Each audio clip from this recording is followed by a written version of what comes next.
Ho ho ho. Well, it's not quite Christmas yet.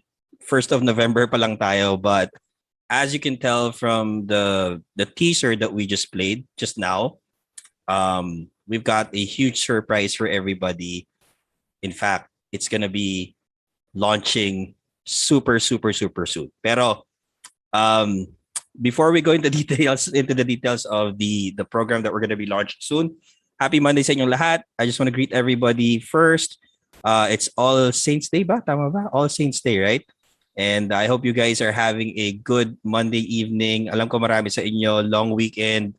So you guys are probably enjoying it with the family, doing stuff that you normally couldn't do on a Monday night. But I'm super thankful for those of you who are here today to watch us. And marami na kaagad tayong tao na nanonood, yung viewers natin, especially on the page. So let's start greeting them first. Nandito si Christine Aniversario. Good evening sa'yo. We've got Carla Reynolds. Oy, hi. Si Ara is here. She's tagging people. We've got Renelyn Gabello. Nandiyan din si Charlotte Ball. We also have si Sir Brian. I've never been able to pronounce your last name, Brian, but sorry. Sherry Ann is here. We got si Jeanette Ruiz. Jocelyn Notera is here. We also have si Janelle de Guzman, Jairus, Guse or Guche.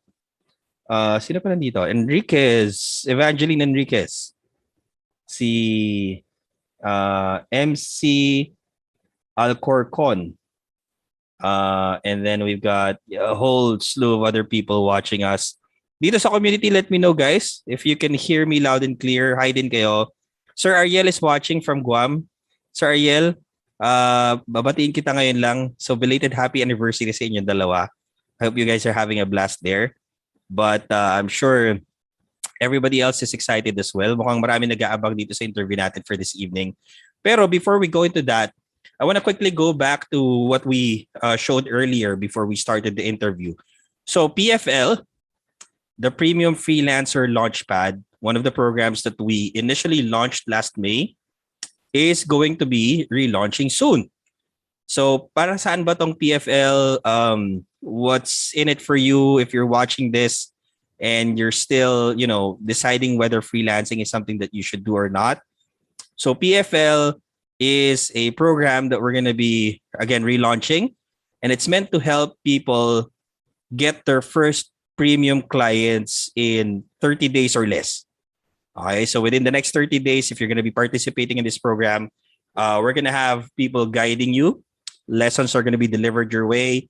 A ton of other resources that will help you get your first premium client and set you on your way to establishing your own premium freelance business.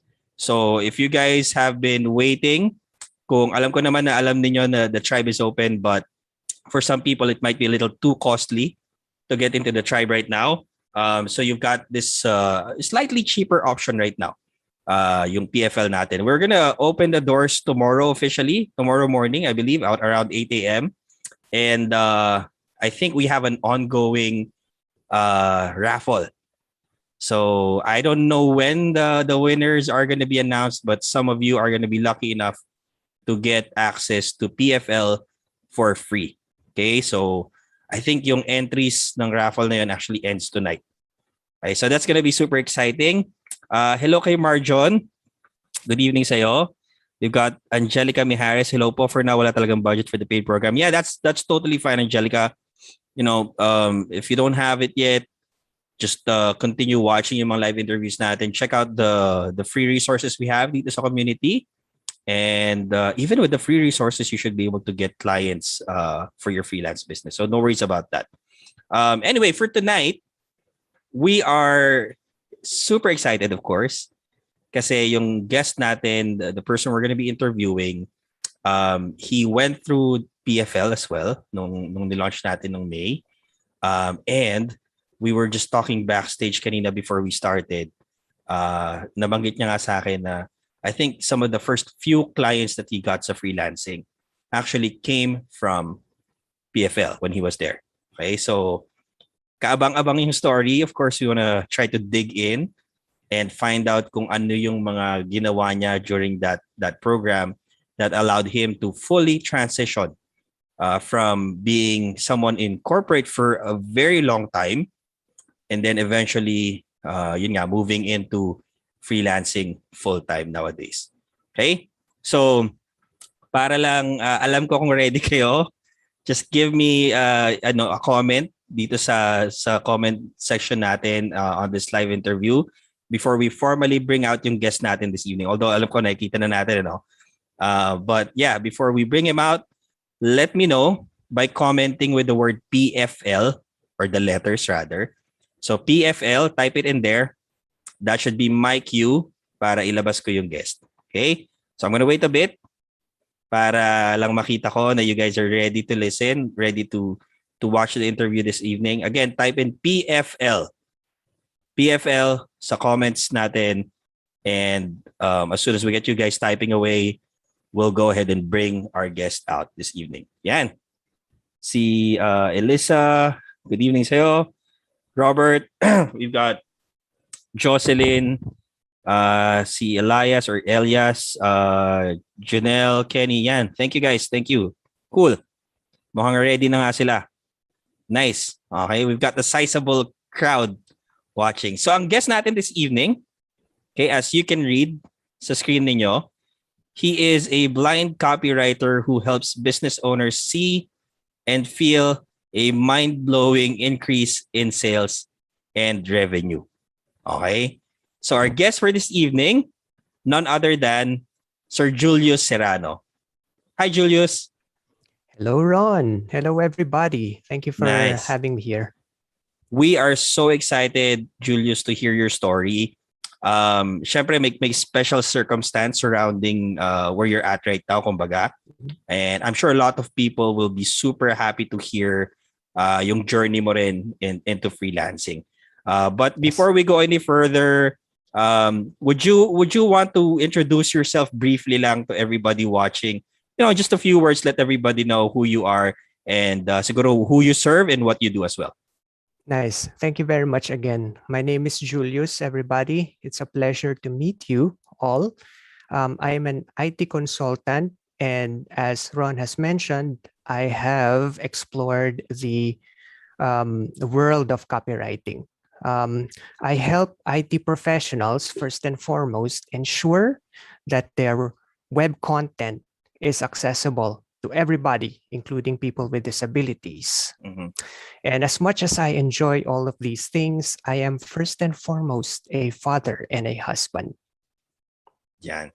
So that's, I guess, a lot of people will be able to relate to that. Ako rin mismo, I'm of course a father and husband. Pero interesting yung pinanggit mo kanina na you actually came from your corporate career sa IT industry din talaga. Tama ba? Yes. That's where doon ako nag-umpisa. And then, not surprisingly, that is also the market that you're currently serving naman sa freelance career mo. Oh, yes. Nice. So, hindi na lumayo si Sir Julius. Mm-hmm. Okay? I guess that's one tip agad na makukuha ng marami sa inyo. If you're in the stage where you're just looking to start, and alam nyo naman yung sinasabi natin lagi dito sa Tribe, the first step is to choose a market to serve, then that's probably a good way to go about it. Tama ba, Sir Julius, na wag na kayo lumayo? Mm-hmm. Mm-hmm. Absolutely. Yeah. So kung nandoon na kayo, it's probably best for you to try that market out kung nasang market man kayo currently. Mm-hmm. Nice. So ang daming nagko-comment, by the way, Julius. Sabi ni Robert, great start daw as an inspiration. He's super excited to watch more para malaman siguro niya yung kwento mo rin. So guys, by the way, all throughout the interview, you guys are welcome to ask questions kay Julius. So yes, if you want to type in your questions, just go ahead and do that. We'll probably pick one or two. Like I always say that. And then tatanungin natin kay Julius if it's something that's appropriate and also medyo nababagay dun sa team ng interview natin for this evening. Anyway, sure. Yep. Let's start with a few questions I wanted to ask you, Julius. Mm-hmm. First of all, you're not based in the Philippines, right? Tama ba? Yeah, that's right. I'm based in Wellington, New Zealand. Okay, so madaling araw kina Julius ngayon. Alauna. So he's staying up late para dito sa interview natin, but we really appreciate that. And when did you Yes, move dyan sa Wellington, by the way? I moved here in 2012. Mhm. So magna 9 years na. Okay. Tama, magna 10 years actually. Right. Oo. And you moved with your family ba? Or was it just you initially? I moved with my family, pero I mean, um, mother, Okay. sister, ayan. Pero in 2017, dinala ko na rin yung aking family dito, my wife and Nice. yeah, Right. And originally in the Philippines, where were you guys based at? Manila, Sa Santa Manila Mesa, din. Manila. Okay, I see. Now, of course, as we have mentioned kanina sa introduction mo, you're blind, tama ba? Yes, totally blind. And is this from birth or hindi? No, I was born nearsighted. So Okay. I had the blessing of knowing kung ano yung mga kulay, what colors look like, what shapes look like, what my Mhm. family during the 90s looked like. Oh, okay. Pero I lost my eyesight when I was 16.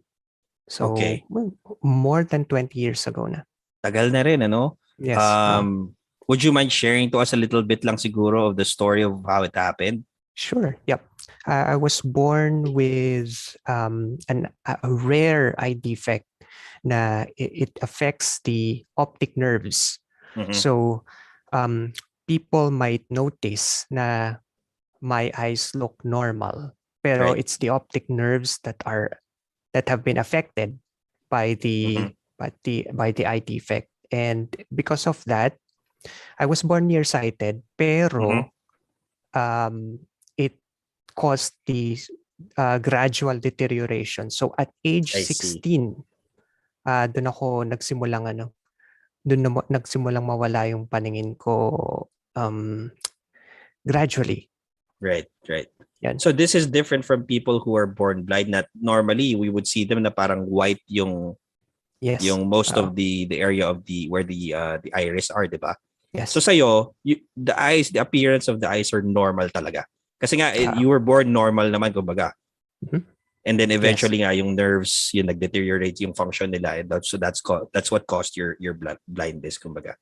Yes. Right. Okay. And yun nung pinanganak ako, parang na-detect nila kaagad kasi parang parang Julius walked into a wall again. Parang ganun na. Okay. Malabo yung paningin ko talaga. And Right. I was looking at my toys, looking at the books at a Yep. very near distance. So simula pa lang, siguro before 1 year old ba? Mhm. Nagsimula na ako magsuot ng salamin. I see. Very So para thick siyang eyeglasses. parang extreme nearsightedness yung sa'yo. Yes. Initially. So from a distance, medyo hindi mo na talaga maaninag, kumbaga, parang gano'n. Oo, kailangan ko lumapit talaga. I see. Okay. So ano yun, tuloy-tuloy yun from elementary to high school. Right. Up to parang point ng graduation from high school. Doon na talaga nag-worsen yun. I see. Okay. And of course, syempre, the vision is probably one of the most important senses. I mean, all of them are, pero gradually losing your vision, lalo na nung nasa mga teenage years ka, and especially siguro eventually when you entered the workforce, graduate ka na ng college and all, what was the experience like for you? Someone na initially meron, yun sabi mo nga, you were able to enjoy seeing things before, tapos gradually nawala siya. How did that have a big effect on you as a person? Or anong mga naging epekto nun sa'yo? I had to go through a very dark emotional part ng buhay ko. To the point na parang ano kayang mangyari sa akin next? Kasi it happened yung turning point yung papuntang college. Yeah. So parang para sa iba, it's no worry kasi parang pipili ka lang ng course and then ganun. Pero ako, wala pa akong ibang kilalang bulag nun So parang I felt parang anong susunod? Yeah. And you mentioned nga yung from college. So yung parang very quickly na lang I was able to find out about yung assistive technology, mga software na ginagamit ng blind people and people with disabilities. So yun, it helped a lot. Kasi yun yung ginagamit ko na software up to this point. Yeah. sa consultancy and writing. Right. So yun, it helped a lot. Pero syempre, andun pa rin yung emotional struggle, yung mga limiting beliefs. Yeah. I had to go through a process of self-acceptance talaga. Accepting kung ano nangyari sa akin and accepting the person that I have become as a result. Yeah. Right. And siguro for most people, including myself, yun nga sinabi mo kanina, no? Decisions that you have to make na parang very mundane siya, very easy for a lot of us. Siguro I can just imagine nung dumating ka sa point na, yun nga, you were getting into college, tapos trying to figure out what to take up, siguro, did it become, kind of a difficult decision to make then? Kumbaga may mga extra considerations ka, unlike normal people na may normal vision, kumbaga. Yes, kasi I had to make sure na kung saan ako papasok, it would accept blind people. Kasi back in the early 2000s yan, hindi lahat ng mga colleges, to be honest, open sa pagtanggap ng mga people with disabilities. Usually na ilalagay sila dun sa mga colleges with special education. Yes. Right. So I had to communicate with them na parang I have this technology, all I need is the opportunity. Yeah. But it's very admirable din yung ginawa mo kasi you kept pursuing yung future mo, ika nga, no? What were some of the fears that you had after college naman na? Like obviously siguro naman you had the same dreams of establishing your own family eventually. Pero syempre one of the biggest considerations natin palagi is being able to provide for their needs. And so coming out of college, ano yung mga biggest fears mo when it comes to entering the workforce? Wow. And there were a lot of them. Pero yung biggest fears was, would I be able to do this? Yan, the fear of uncertainty. Right. Yan. Kasi, syempre, lalo na, ano ka pa nun, parang early 20s pagka-graduate ng college. So, you've already survived college. Andun ako sa point na yun. It's the, kunwari, nakikita ko yung mga kaklase ko ng college, kahanap sila kagad ng trabaho. Parang it worked for them, yung ano na yun. Pero yung fear, yung uncertainty na parang, paano kaya ako? Parang how about me? Kasi college is an entirely different stage. Finding work is an entirely different beast altogether. Exactly. Yes. Kasi doon, meron kang mga professors dito, you're on your own talaga. Kailangan mo patunayan. And you're competing as well with a lot of people. Yes. Kasi ang daming graduation, ang daming mga fresh graduates dyan na nagsasubmit ng mga CV nila, mga resume nila. So yung fear of uncertainty, also yung fear of failure. Kasi palaging nandyan yan. Paano pag nag-submit ako ng 100,000 resume tapos walang sumagot? Or paano pag may tumawag sa'yo tapos nalaman nila, bulag ka? Paano mo gagawa ito? Nako, iba na lang yung kukunin namin. Yan, yung mga ganyan. Ganun yung mga ano. Great. Now, I'm gonna fast forward a little bit, Julius. Because you did mention earlier while we were in backstage pa lang na eventually you got you got your bearings straight and you were able to land jobs. And you spent a total of 15 years combined na yun yung experience mo dito sa Pilipinas plus yung trabaho mo dyan sa New Zealand. Was that yung time that you spent, yung 15 years na yon in corporate, was that a big boost din sa'yo sa confidence-wise, ika nga? Up until today siguro, yung the kind of confidence that you have, malaki ba yung naitulong din sa'yo nung experience mo na yan? Certainly. Kasi once na nagsisimula ka na, nakita mo na parang may mga tatanggap din pala. There are companies that are open. Right. That are open. Mga people and companies that would be open to utilize your skills and look past the disability and see you Right. as a person that can contribute. So Exactly. yun yung main driving force ng confidence na yun. Right. By the way, before we go any further, kay comment lang kasi ni Carla Reynolds, no? Please stop saying normal. I apologize. I don't mean to offend anybody by the words that I say. I've never been in a situation where I'm interviewing people na may, with disabilities. So, Carla, I'm deeply sorry if I offend you with what I say. Ganun din kay Julius. I'm trying my best to be very cordial and Yes, and politically correct with what I say here. But wait, anyway, na-appreciate ko yung sensitivity ni Carla. uh-huh. I, as a person with disability, wouldn't worry about it. Cool. Thank you, Julius. Anyway, I don't really. Of course, it's part of the circumstance that you have. But during this whole interview, I'd like to really focus not on that, yes, but rather on some of the things that you were able to do in spite of those disabilities. So, of course, yeah. Again, just disclaimer lang, guys. I've never been in this situation before, so I apologize if I end up saying things na might offend anybody. So unahan ko na That's kayo all good, ngayon yeah. pa lang. I want to say sorry. Anyway, going back, I'm gonna fast forward even more. So it Yes. was early this year, ba tama, when you decided na you're gonna look into freelancing.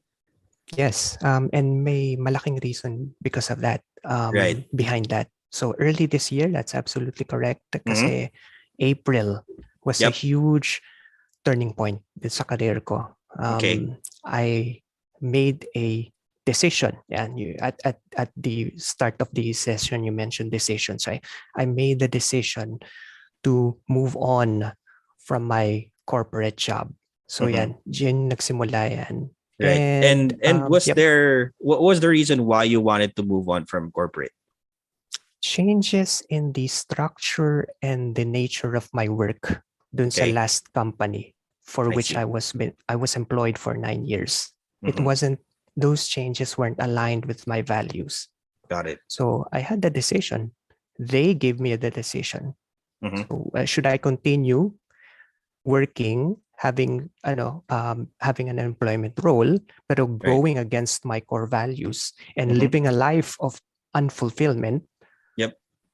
Na may financial security, or parang take the risk. Got it. Pero wasn't looking for another job an option rather than jumping into an entirely different career path, kumbaga? Excellent question. Yes, I had the option to look for another job, pero I was at that stage wherein I had a daughter during that time, and in April then, which we might get to later. I was about to have another child, a son, nung April. So ang laking mga turning point nun. Umalis ako ng company. I had a 3-year-old daughter, and I was about to have another child.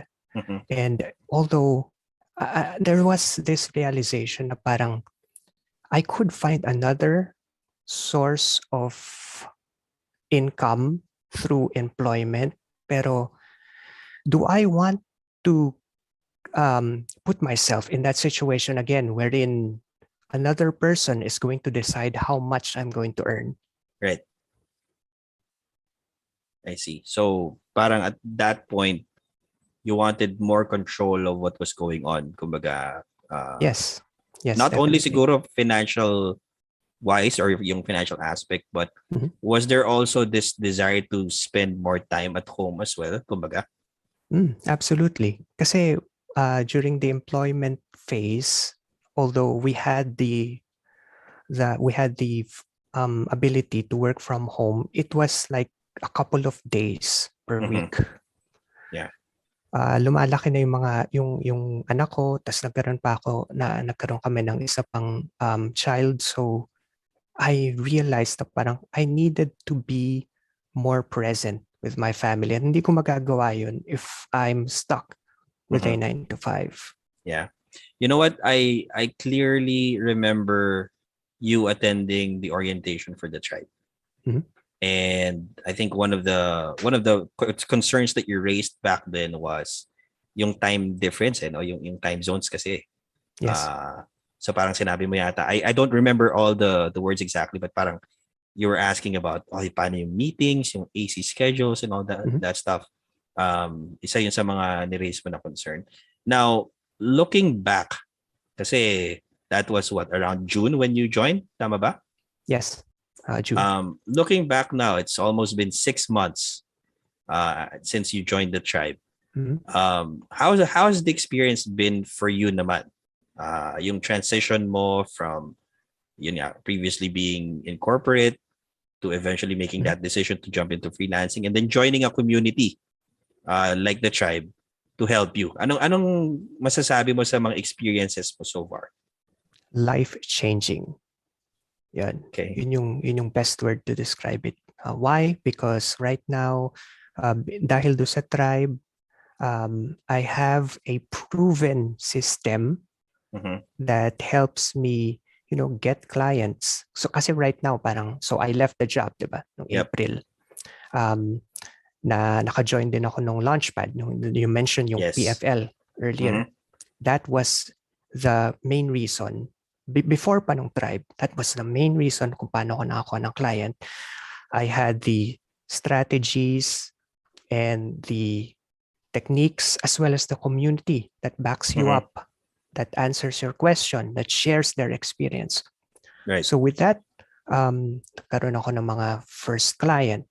I had the first client through the isa sa mga strategies na tinuro nung do sa Launchpad and eventually do sa tribe. I was able to identify more than one client. I was able to yung unique na mga strategies on convincing people about the value that you can provide before they acquire your services. Right.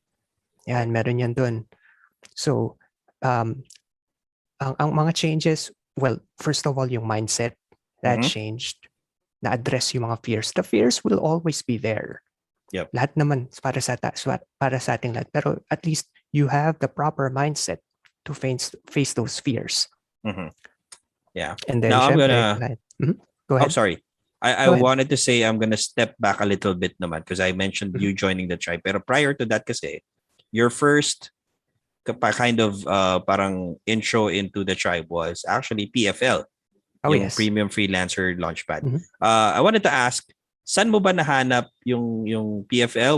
Did you find the community first, or were you able to see an ad about PFL, or maybe somebody posted something about it? Paano mo siya nahanap? Good question. It was through Coach J3's newsletter, Mr. J3 Patino. I'm forever grateful to him kasi I'm a member of his newsletter. And I think it was one of his emails about PFL. So, yun. Tinignan ko. Kasi it was at that stage mga March, April yata. Yeah. When sabi ko parang malapit na akong malis dito sa kumpanya na to. Oo. So, yan. It was through him. So, it was impeccable timing din, na nabasa mo yung newsletter niya. Absolutely. And right around the same time we were promoting yung PFL na nga. Yes. And so, did you have any qualms about joining, or parang pagkarinig mo or pagkabasa mo, just because you already trusted J3, parang, okay, I'll go ahead and do this kagad? Yes, definitely kasi ang laki na nung rapport na nabuild ni J3, plus nung nabasa ko yung page about tong PFL, parang it resonated with me then. Right. I think it was John who created that page. So nag-resonate siya talaga sa akin, the possibility of being a freelancer. Right. Can you go into a little bit more details on certain things that really struck you nung nabasa mo siguro yung sales page ng PFL, or when you found out a little bit more about the details of the program? First of all, yung aspiration, the vision na shinare dun sa page na yun.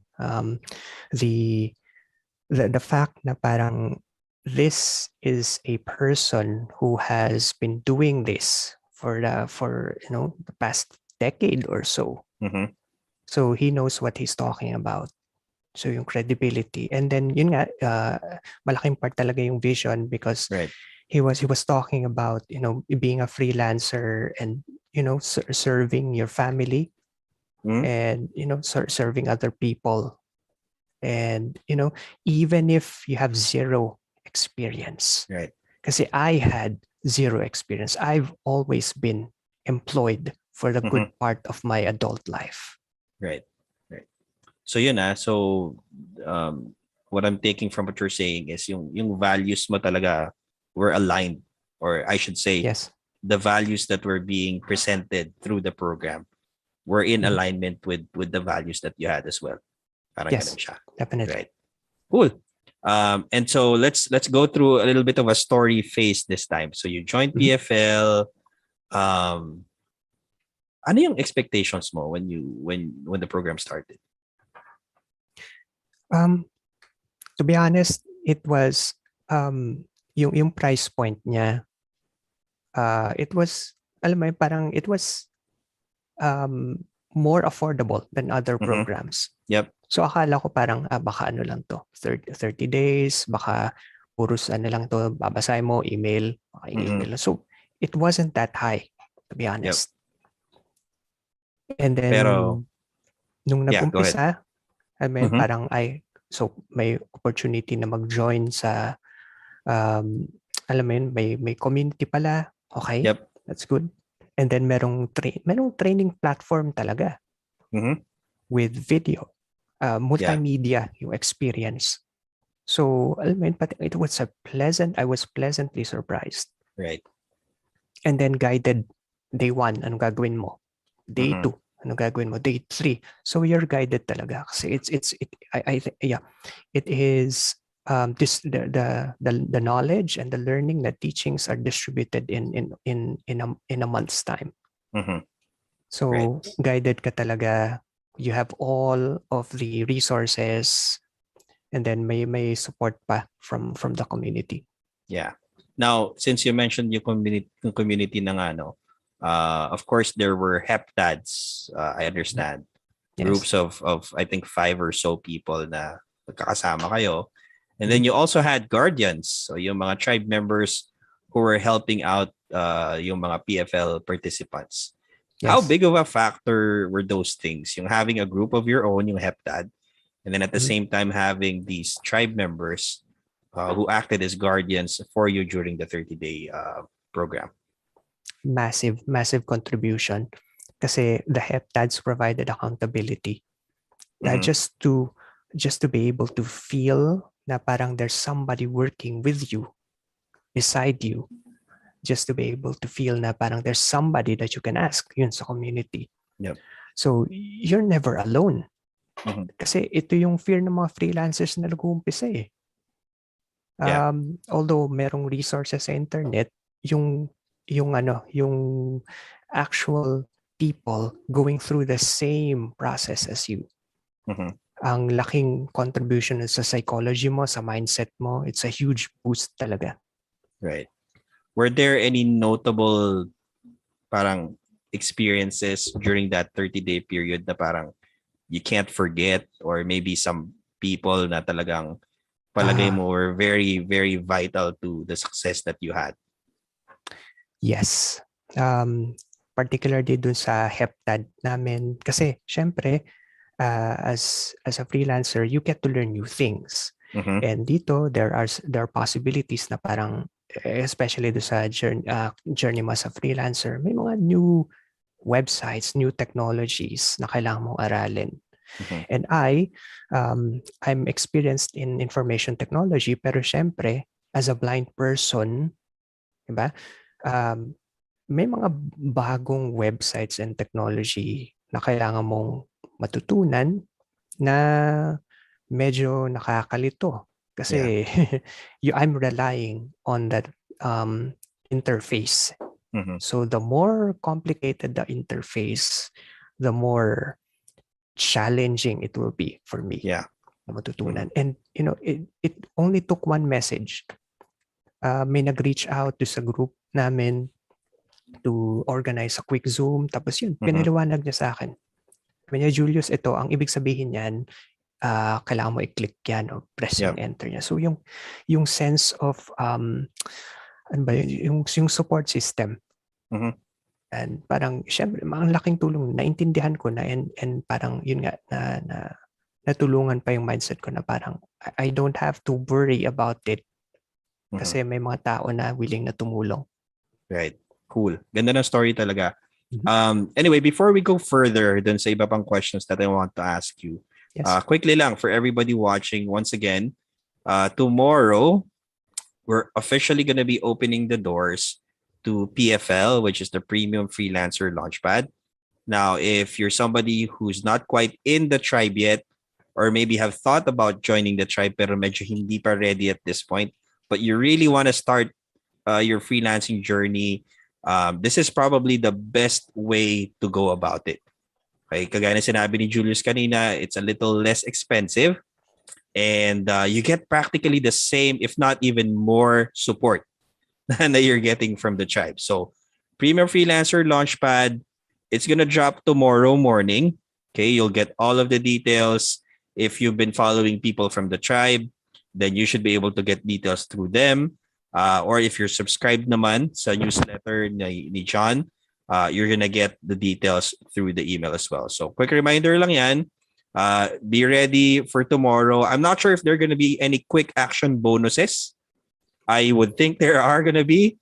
Madalas naman ganyan tayo when we drop a program, yung parang mga first 20 or so na mag-sign up, they actually get some extra bonuses. I don't know the details, but you will find out tomorrow. So abangan nyo siya. Okay?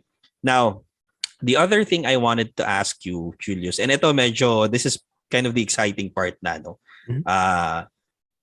Take us through yung sequence of events ng pag-join mo sa PFL until you actually landed.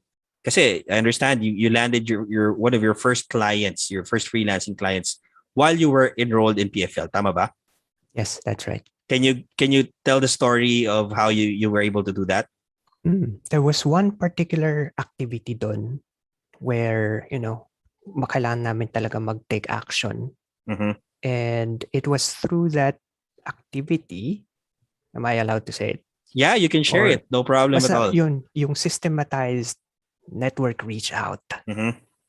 wherein parang John has provided with yung mismong way to communicate with your existing network na parang Right. parang I'm exploring becoming a freelancer, parang I've started my own journey, Mhm. and yun parang just to be able to ask your network Yeah. about opportunities without being needy. Mhm. Just be able to parang to show kung ano yung ginagawa mo right now, and parang include the person in your journey. Right. So it was through that na kasi I've identified, it helped a lot sa pag-identify ng skill, Mhm. ng market, and at the same time yung pag-reach out do sa network. It was through that na parang one of the former colleagues that I had was able to recommend a specific client, which I had a conversation with yung client na yun, and said client was interested in acquiring my services. So it happened within the duration ng Launchpad. Yeah. How many days in? I'm just curious. How many days in did this happen? Nandun na sa dulo, the Okay. final days. So Got it. may buzzer beater. Right. Now, just to expound a little bit on what Julius was saying, no, one of the things na ginagawa sa loob ng Premium Freelancer Launchpad program is we teach strategies nga, no, on how to, reach out to your existing network, family, friends, colleagues, everybody, former bosses, and we provide scripts na rin, templates, so to speak, on how you will reach out to them and let them know that you're basically transitioning into a new career as a freelancer. So yun yung binabanggit ni Julius. You send those messages to people you know within your network, whether through Messenger, text message, bahala ka, email, pwede rin. As long as you reach out to your existing network and let them know what's going on. And yun nga, 'di ba? Fortunately and not surprisingly as well, si Julius was able to land his first client. Premium na kaagad yun, Julius, yung client na Yes. yun? Yep, to be honest, Okay. Would you mind premium yan. sharing with everybody kung ano yung magkano yung deal na yon for you? Peso-wise, per month, nasa 6 figures siya eh. Okay. So Oo. malaki. I mean, Malaki siya.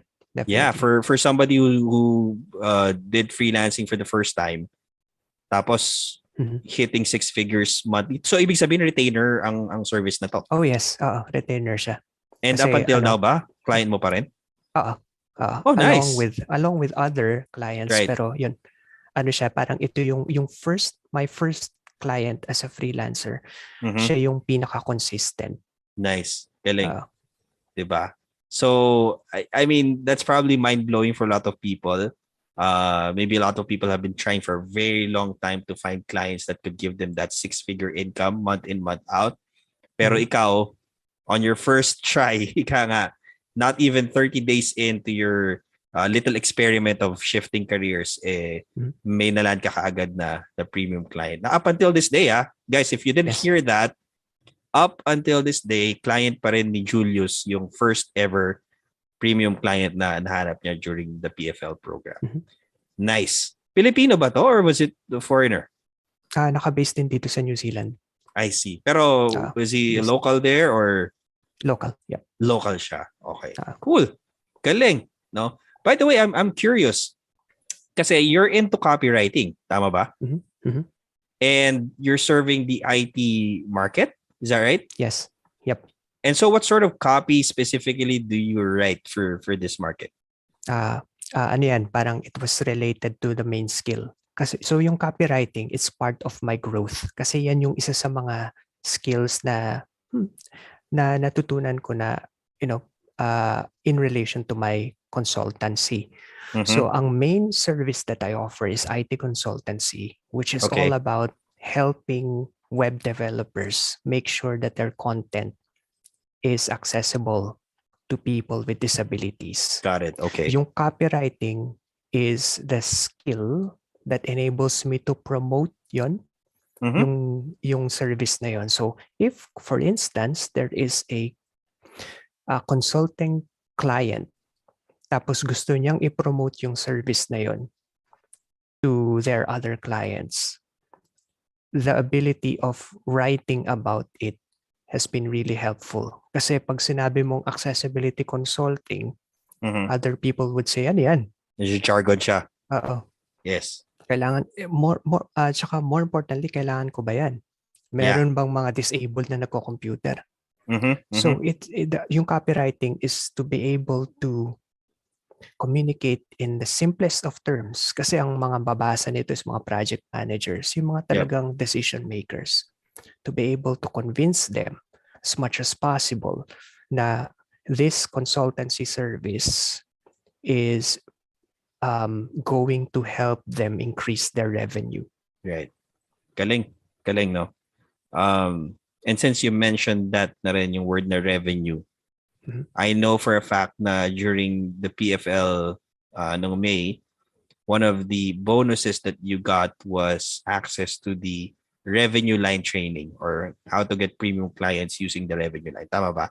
Yes, Okay. definitely.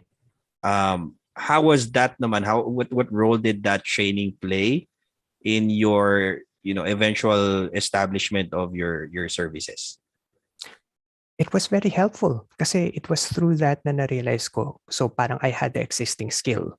Mhm. Pero ang kagandahan dito sa PFL, with or without an existing skill, parang you can still find clients. Yep. Yung revenue line was very helpful kasi it was through that na discover ko ano pa ba yung ibang pwedeng makaka-benefit sa mga client. If I were the client, in addition to this consultancy, ano yung malapit na skill na in an alignment with that revenue line. Right. So dun ko na-discover yung writing. Got it. Okay. Now, the reason I asked that kasi meron tayong comment from Janelle de Guzman. Sabi niya, buti pa sila. Sabi niya, they know what service they can offer to the client. And I wanted to kind of dispel that hindi naman siya wrong belief. Well, I guess it's a little bit of a wrong belief na. Kasi marami pa rin siguro nag-iisip na, kaya naman pala si Sir Julius okay kasi he had background in IT, tapos yun na rin yung market niya, and so therefore medyo mas madali na sa kanya for him to transition, etc., etc. And a lot of people will say that. A lot of people would say, may unfair advantage na rin kasi galing na rin sa same industry na yun. But yun nga, minention mo, no, na it doesn't matter if you already have an existing skill that fits a specific market's needs or if you're just starting out from zero. And I wanted to ask you, ikaw siguro yung magpaliwanag sa mga viewers natin, how we can claim na kahit walang experience, walang portfolio, walang skill to begin with, if you follow what's Yes. being taught both in PFL and subsequently sa tribe na rin, Mhm. you can still establish or create that offer, create that service that can become premium to a market. Excellent question. And yun, excellent observation do sa mga nagko-comment nun. I appreciate you and I acknowledge you. Dito sa system na to, kasi very quickly lang the best way for you to experience this actually is to actually join the Launchpad. Pero just going through it, if you will be able to identify the client, the ideal client that you're going to serve, and if you're able to identify their needs, their problem, their pain points, parang hindi mo pa inisip yung skill mo na. Tandaan mo, parang identify the client, identify their pain points, and finally, discover kung ano yung skill that would serve that client, that would help that pain point. Parang, it goes to show na parang hindi mo kailangan magkaroon ng existing na skill eh.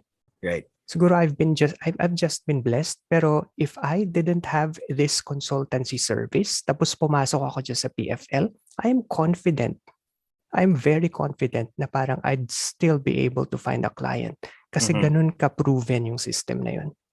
Right. So happy that you explained it to a lot of viewers natin kasi nga we've been, I guess, especially me, I've been hammering about, it really doesn't take a very skilled person to come in, learn the lessons that are being taught and then implement them. And hindi rin surprising for people to get results ka as long as they follow the lessons yung tinuturo. And if you heard what Julius just said sa program na to, okay, you don't start with the skill in mind. You start off with a market that you choose, and then you refine that further into a client avatar na tinatawag natin. And then you eventually, because of your research, your immersion into that market, you get to find out what their problems are, what keeps them up at night, ano yung mga biggest, challenges nila na nangyayari sa business nila. And you tie that in with the revenue line lesson, yung understanding of what the revenue line is. Then you're in the perfect position to basically craft an offer. That's how we call it sa loob, di ba? To craft an offer that will resonate with your chosen market. And it doesn't matter, tama yung sinabi ni Julius, doesn't matter if you know any skill. In fact, marami pa nga, after lang nila nalaman kung ano yung problems ng market, that was the only time na nagkaroon sila ng clarity on what skill they needed to learn in order to serve the market that they chose. Yes. So and para itong writing na to, yeah. I wasn't doing this before Right. becoming a freelancer. I wasn't a copywriter. So naging yun yung parang part ng growth. Kumbaga parang naging basis yung consultancy. Pero alam mo yun, parang to be able to discover a skill na I didn't know na parang pwede ko palang gawin. And it was all through the Launchpad. Yeah. So is it safe to say na it became more intentional for you to learn copywriting and more appropriate na rin kasi it was something that your market needed, kumbaga? Yes, absolutely. Yon. Okay. So parang ano siya, no? Parang that's why a lot of people hear us say all the time na parang it's custom fit for the market that you choose.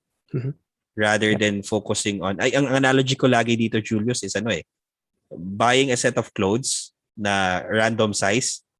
Tapos then you're gonna start to look for a person who fits the clothes. As opposed to just pag-learn ng skill muna, no? Yeah, Bago right. yung ano. As opposed to finding a person muna na gusto mong bigyan ng damit, measure him or her, and then you'll probably end up getting the right size clothes. Diba? Mas parang just makes a lot more sense. Parang ganun. Anyway, si Elisa Abella, yun din sinasabi niya, wala daw siyang skills. And again, it doesn't matter. Well, first of all, that's not entirely true. Meron kang skills, unang-una. But in the context of what we were talking about dito kanina nga, it really doesn't matter much when you're starting out. Kasi nga, hindi yun yung priority mo. That's not the first thing that you want to uncover or discover. It's all about the market initially. Quickly, before we go into the final few questions, Julius, I want to quickly remind everybody once again, if you're watching this and if you're least bit interested in what we're talking about, narinig niyo yung story ni Julius how he started sa freelancing. Just this year to it hasn't even been a full year since he started.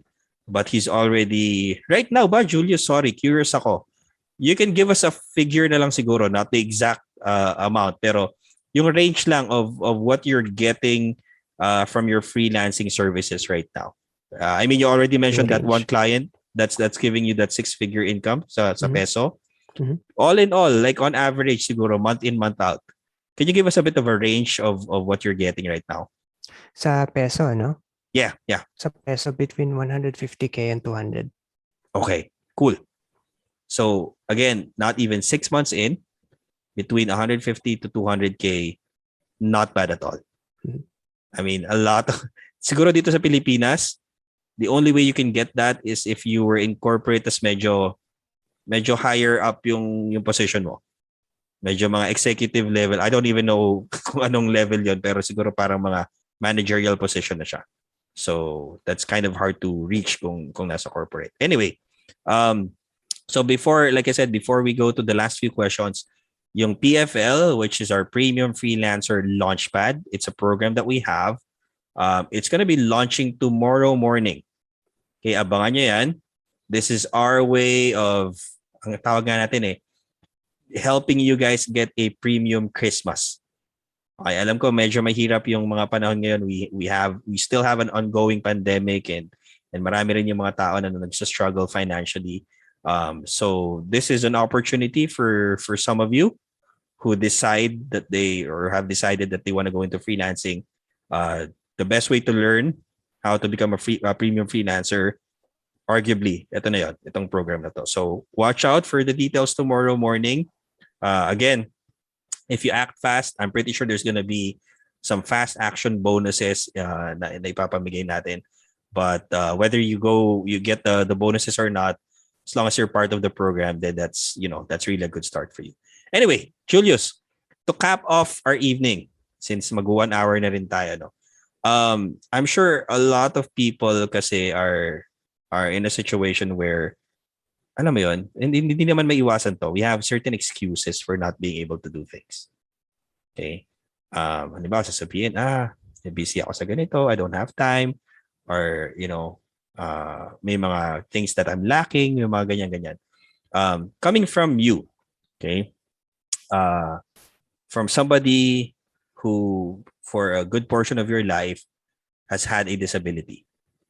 Okay, pero you still pursued this path of freelancing, and now you're successful at it. What would you say to those people na, medyo nag-aalangan or maybe second guessing themselves, or maybe not quite sure yet if this is something that will really bring them yung desired lifestyle? Ika nga.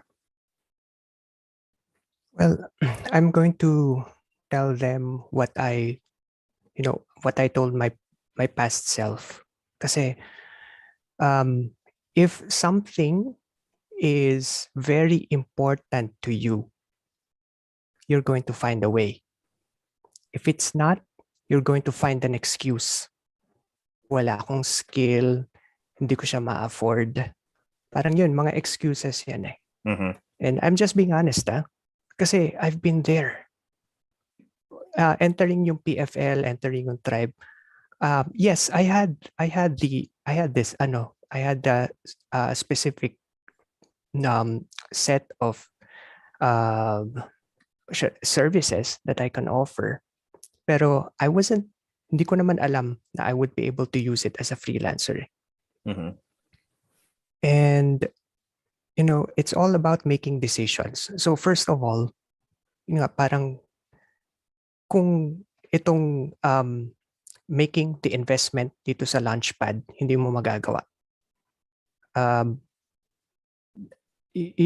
kung hindi siya ganun ka-importante sa'yo, being able to provide for your family, be able to achieve financial abundance, being able to work with whomever you want, whenever you want, kung hindi siya ganun kahalaga sa'yo, you're going to find an excuse. Mhm. If it is, you're going to find a way. And yun, it's all about making decisions. Kasi Yeah. I also told myself parang at the worst case naman, nobody was going to die. So what was Yeah. what the hell was I afraid of? Mhm. So I can make the decision now. Kasi parang para sa akin, there are no wrong decisions. There are no wrong decisions. Kasi when you decide to do something, parang you always have the ability to make it right. Nasa sayo na yun. So yun, that's what I would share to everybody. Nice. who's Thank you considering. very much, Julius, for sharing. So I guess the old adage is true sa Tagalog, 'di ba? Sabi nila, pag gusto, may paraan. Pag ayaw, maraming dahilan. I guess that kind of encapsulates yung sinasabi ni Julius. Quickly lang to, Carla Reynolds is asking daw kasi, thanks for sharing your story, Julius. It's really inspiring. Are you registered as self-employed in New Zealand? Yes. Tsaka ano daw yung mga tax implications? Nice. Excellent question. So I'm registered as a sole trader. Mhm. Registered as a sole trader kasi contract-based yung mga ginagawa ko. Right. And siguro yung tax implications, first of all, ang pinaka-huge change dyan is I had to manage my own taxes Mhm. as an independent contractor. So Right. parang one of the questions that you may consider is, do you want to do your own tax return or do you want to, find somebody to help you out? Yeah. Yan yung mga very important questions. Yeah. Cool. I hope that answered your question, Carla. I think the answer there din kasi is you have to check with your country's parang rules and policies when it comes to individuals establishing yun nga, individual parang tama yung sinabing term ni Julius. You're an independent contractor basically. So you provide services primarily, not products, not physical products, but services. So check in with your local yung mga tawag nito. Nakalimutan ko na rin. Parang BIR equivalent, no?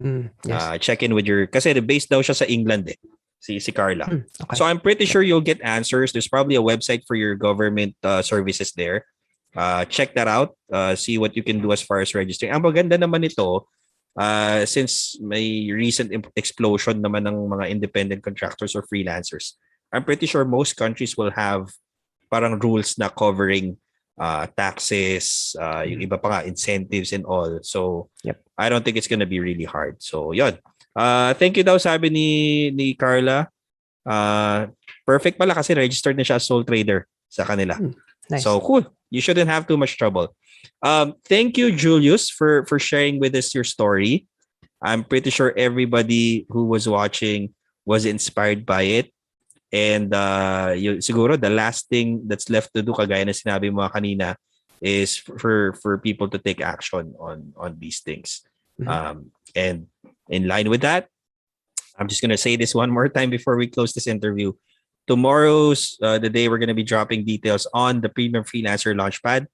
And so if you're already, inspired by the interview tonight and you want to take that plunge, you want to take that leap of faith, and gusto mong subukan talaga, then tomorrow is going to be the perfect time rather for you to sign up for that program and see how far you can go. Ang kagandahan nito, yun nga, you get lessons, you get your guided daily action items that you need to do, you have a group of people, including fellow enrollees in the program. But not just that, you also get tribe members who will be acting as guardians, ang tawag nila sa kanila, who will guide you along the way and let you know what you need to do. So maraming resources, maraming mga activities that are involved. The next 30 days are going to be a flurry for a lot of people, but at the same time, kagaya kay Julius, this might be that life-changing moment para sa'yo. So, antayin nyo yan tomorrow. We're going to drop the details tomorrow through email, and also we're going to make announcements sa community natin. Thank you again, Julius. Thank you everybody who tuned in for tonight's interview. May shout out ka ba, Julius? Mga babatiin mo from maybe your tribe or kung sino mga nanonood today? Well, first of all, thank you very much, Ron, for the opportunity. Thank you dun sa mga members ng tribe na who got in touch with me to share my the opportunity to share my story. And shout out to sa people in the tribe. You guys are awesome, and let's continue sharing the magic of becoming freelancers. Nice. Thank you very much. Very well said. For those asking about the details, yung price ng course ng PFL, we'll keep it until tomorrow. You'll find out. I don't want to preempt naman yung announcement natin, but yes, make sure to tune in. Since nasa community kayo, you'll see all the details tomorrow morning, I'm sure. Anyway, that's it for us today. Thank you. Now, one more thing.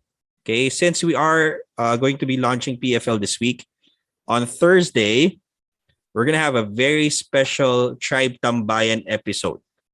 Okay, and it's going to be dedicated solely to PFL. It's going to be more of a Q&A for people inside the PFL, or maybe people even that are not within PFL. But we're going to be inviting two very special guests. Two very special guests who will be joining us on Thursday to answer a ton of questions that you have related to PFL and related to freelancing as well. So abangan nyo yan. Thursday, 8 p.m. is Tribe Tambayan. I think we're going to have a special episode name for that. Abangan natin. But it's going to be super special, so you don't want to miss that. And then after that, of course, we go back to our regular programming next Monday. But with that said, thank you very much for your time, everybody. Again, thanks, Julius. Babalik ka na sa tulog mo. Awesome. And, Thank you. And we'll see you guys again on Thursday. Bye.